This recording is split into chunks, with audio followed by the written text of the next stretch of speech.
Good evening, and welcome to WANA Live, the reading series of the Writers Association of Northern Appalachia. I'm your host, Damian Dressick. This is your other host, Christina Fasonic. How are you tonight, Damian? I am well, thank you, Christina. It's nice and dark here. Yes, I know. I came into my office and had to turn on a bunch of lights, and I didn't like it. We're now almost in the muddy middle of the semester, and it couldn't get much muddier. At least I hope not. How about you? Let's not tempt fate, Christina. No. So who do we have on this show tonight? All right, we have now. I'm excited because we have an honest to goodness expatulation. We've got John Martino coming to the poet John Martino coming to us from Hong Kong. So that's pretty exciting. And John's poems have appeared in numerous journals, including another Chicago magazine and at least 4 or 5 others recently, which somehow are not on my screen right now, but I'm sure we'll be able to say more about those poems and where they appeared later. All right, let's bring him out here. He can tell us himself. Introduction. Hey, hello. John, how are you? Hello. I'm great. Thanks for having me. I'm really, I'm honored to be here. So rumor has it it's 8 a.m. there. It is 8 a.m. on a Friday morning here. Yes. Clear skies, it looks like. And yeah, things are good. Super cool. So you are going to be reading from various manuscripts you are presently shopping. Is that right? I'm going to be Friday reading. looking? Does it look pretty good? It looks good here. Yeah, it looks good. We're past the heavy heat of the summer, which is always a nice thing. Yeah. Now I'm going to be reading a few poems. The first 4, they're all pretty short poems. The first 4 are from a manuscript called Enemy Lines. And the last piece that I'm going to read is from a separate manuscript called American Sonnet. So I like that title. Yeah. So, all right. So we're go. I'm on. All right. Okay. So I'm going to be reading some poems here. These first 4 are from a manuscript called Enemy Lines. This poem is called Suck My Social Construct. I unwrite the songs. I decompose. Bite my teeth. Smell my nose. Listen to my ear. Self-portrait in a cracked rear-view mirror. Enemy lines are trending. They're cutting ties, defriending, making less and less of what you're spending. They're ending what so much depends upon. Heaven becomes sinful. Don't say that. You'll offend the liberal. A spoonful of vitriol helps the sentences go down. What's lost won't be found. In the silence, hear the sound of one hand clapping. Empires fall, windshield wipers slapping, 2 soldiers and a doctor rapping at your mental door. Got my mind on my mummy and my mummy on my mind. Song of the rattled orphan with everything left to lose. Love is a ruse. All you need is hate. I shred the news today. I instigate. The next poem. This grew out of the Ferguson riots back in 2014, 2015. This is called My Latest Flame. My latest flame lights my fire. Squad car blazing like a pyre. Birth of a nation shot full of ire. Burning and burning in the widening gyre. Smell that acquittal dipped in blues. A lit fuse she cues. Cops gone wild. She's quick to disabuse. Been raged in a cage since she was a child. still carries the scars from the first time she smiled. She tells death with a badge to reach for the stars. My latest flame has got a bad desire, incendiary tongue, conflagration choir. She's experienced, lets me stand beside her. Together we watch the fire get higher.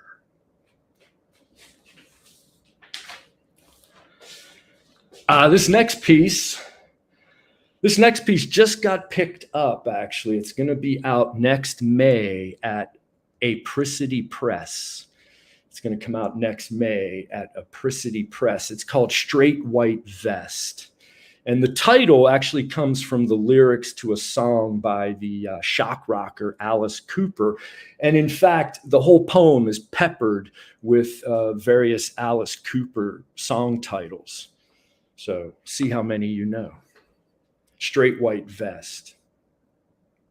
Hello and hooray from the house of fire. No more Mr. Nice Guy, see? Once you're under my wheels, I'll bite your face off. Bunch of billion-dollar babies. Here's caffeine in your eye. Department of Youth equals, hey, stupid. Your dirty diamond intermezzo is an instrumental snafu. Every time I see you, it's welcome to my nightmare. Now go to hell and don't come back until you're 4 years old. The man behind the mask feeds this Frankenstein. Sure, I love the dead, but I'm 18, full of poison. Be happy, school's out.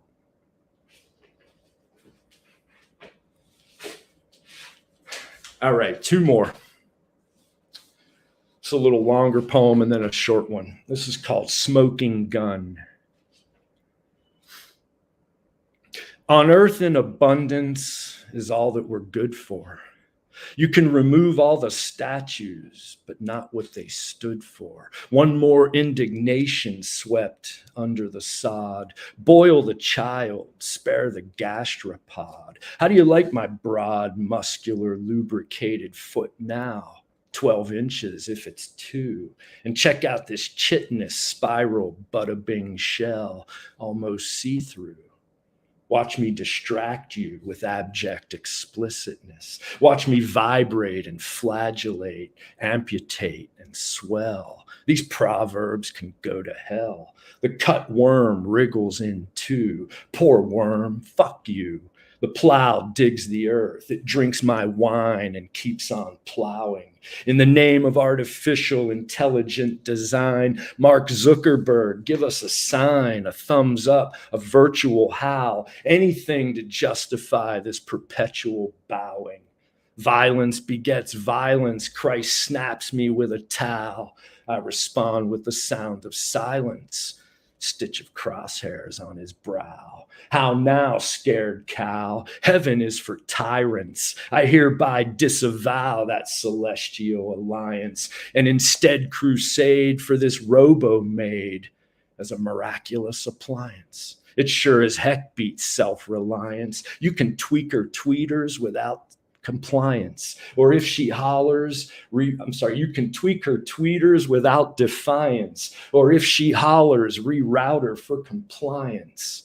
Easy as creation science, tough as snails. First time caller piping twice told tales. So let us go then, you and I, a moonwalk lit under camera eye. Let us resign ourselves to the auguries of fate. And in the end, the shit you take is equal to the shit you make. My lizard brain is squirming like a toad. Take Abecedarian road, they say, and go straight, straight, straight. But I divagate.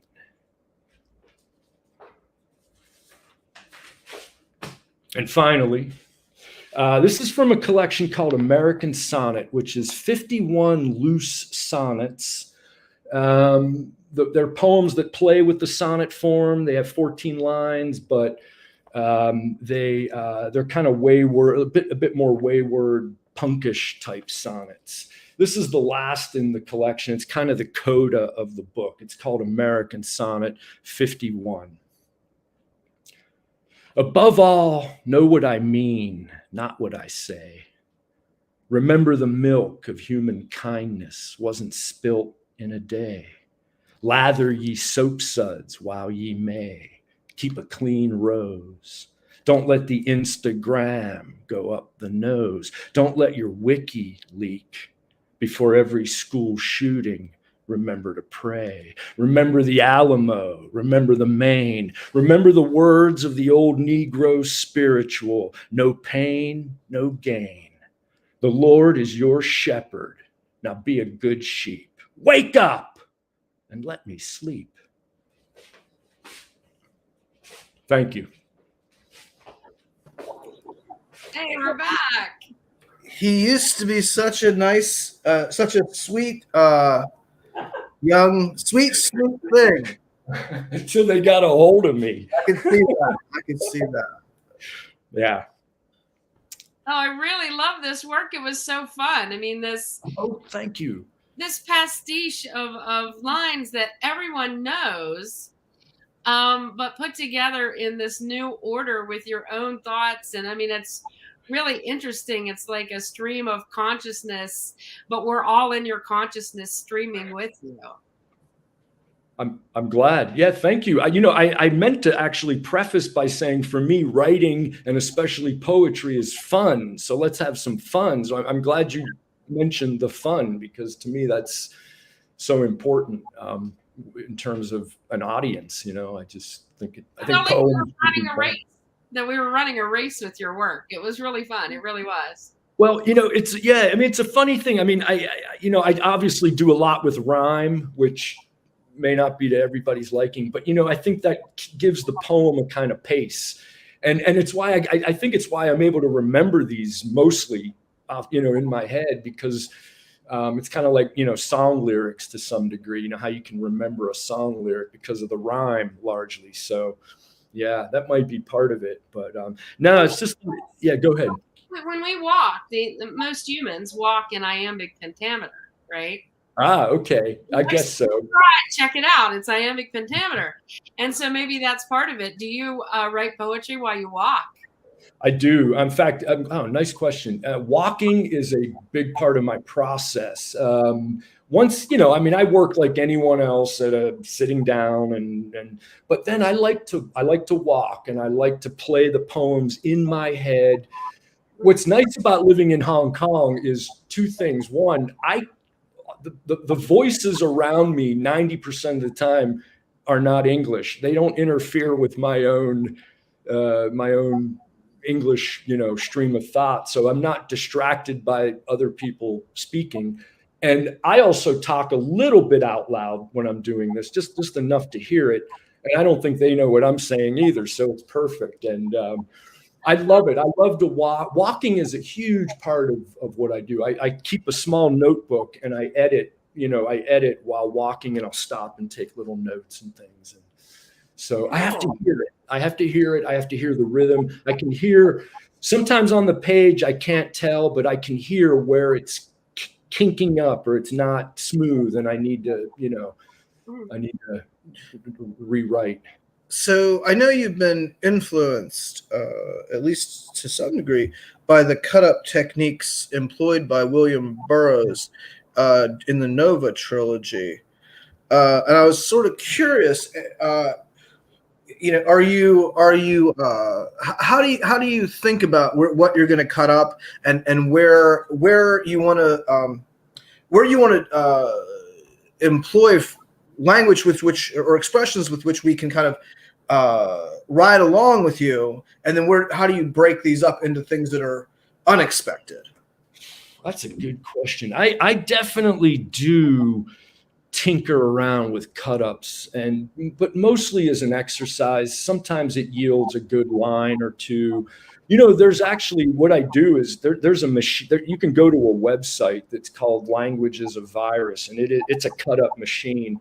I will take pieces of writing, sometimes my own, sometimes others, and just copy and paste it into this cut-up machine, and it scrambles it for you.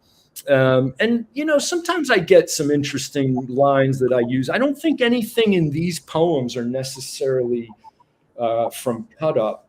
What I do mostly, though, is I'm always sampling and just basically stealing lines from other writers. The American sonnet collection, there is such a genre called the American sonnet. You know, you have the Shakespearean sonnet and the Petrarchan sonnet. There is this genre called American sonnet where it basically is a loose playing with the form. But my American sonnets are also American because they're just chock full all the way through the collection of bits and pieces of American culture and pop culture.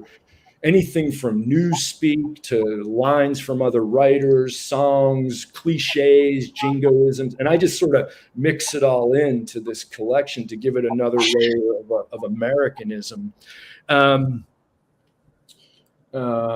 wait, you said that is called, the website is Language is a Virus. But you can just go to, if you just Google cut up machine, one of the first, it's either the first or second link will be Language is a Virus. It's a yes, I think April Fool's next year, when I tell my students to use Grammarly, this is the web address I'm going to give them.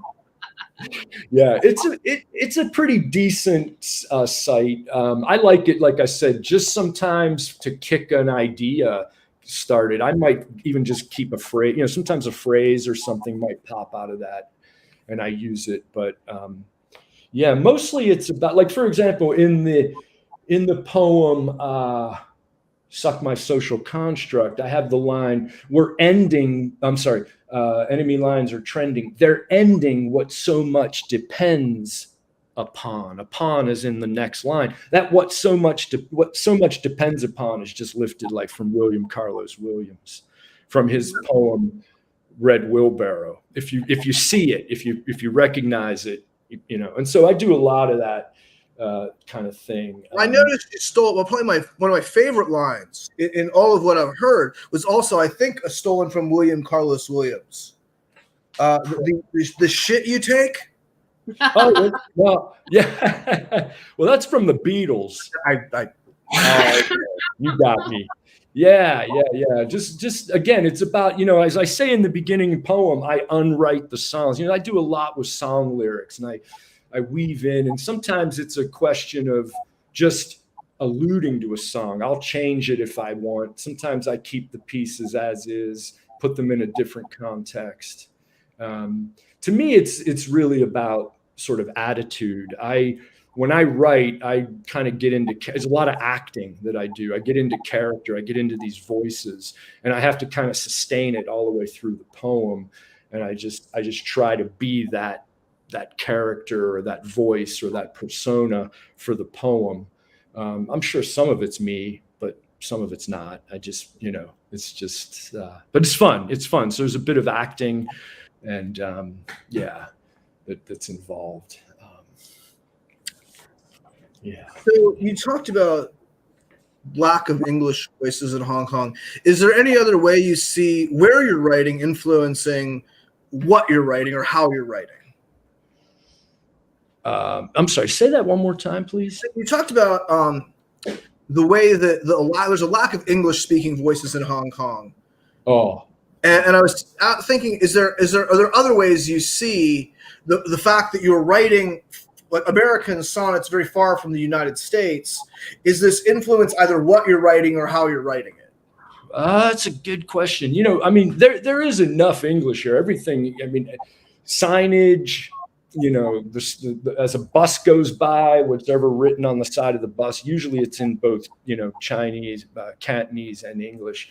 I do hear some English here. You know, it's funny. The sonnets, funny enough, I had a chance to really complete that collection while living. I was here when I started writing these poems, but it really got finished while living in San Francisco. So otherwise, it's a totally stupid question.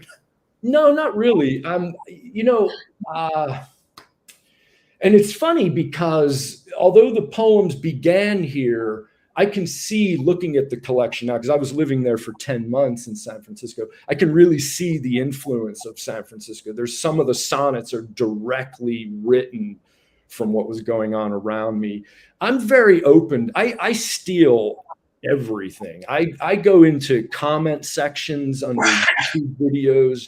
I have a whole entire poem called here for the comments. And 98% of the poem is different fragments from people's comments on various videos that I've put together like a puzzle so that and it's called Here for the Comments. So I have all these ways that I write. You know, I of course, some of it is my own writing, but I just steal a lot of things. And I take things from graffiti that I see, T-shirts if something's interesting, if somebody's wearing a T-shirt that interests me, signage, things I hear. Yeah. Do you think of yourself then as a kleptomaniac poet? Yeah, very much a thief. Very much a thief. Yeah. I'm reading Billy Collins right now, of all people, and he has a poem about this, about how poets steal. And I was like, oh, cool. I love this. Yeah. I think it's a great thing to do. I mean, you know, we all come out of a tradition. There's no way that we create art. Or very few of us, I think anyway, create art that's just totally new. I mean, I think, you know, a lot of what we write, or whether it's making images, you know, it harkens back to something. And I'm very conscious of my influences, the snippets of other writers and songwriters too that make it into my poems, typically do because I admire their work. It's almost a way of paying homage to these writers.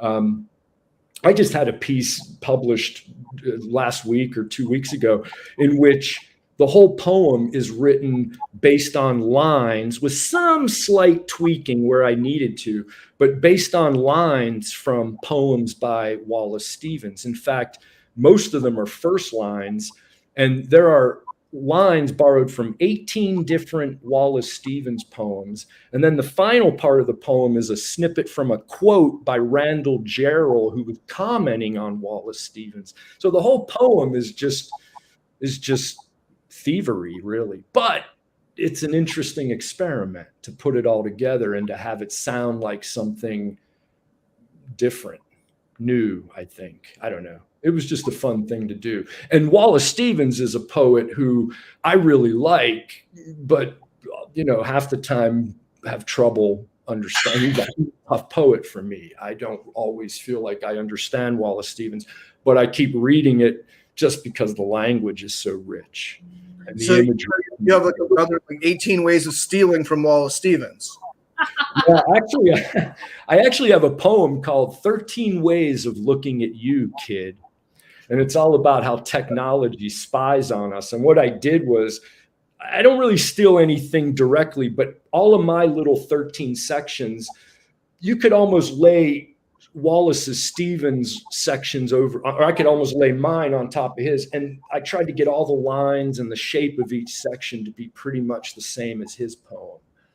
And my poem is about basically 13 ways that technology sort of invades our lives and surveys us and that kind of thing. So yeah, it's just stuff like that. I think that, you know, for me, it's just, I just have a lot of writers that I respect and a lot of, that have been an influence to me over the years. And I think all of that, I just make no bones about just thieving from them if I want to. And I just, you know, but I think it's not just thieving.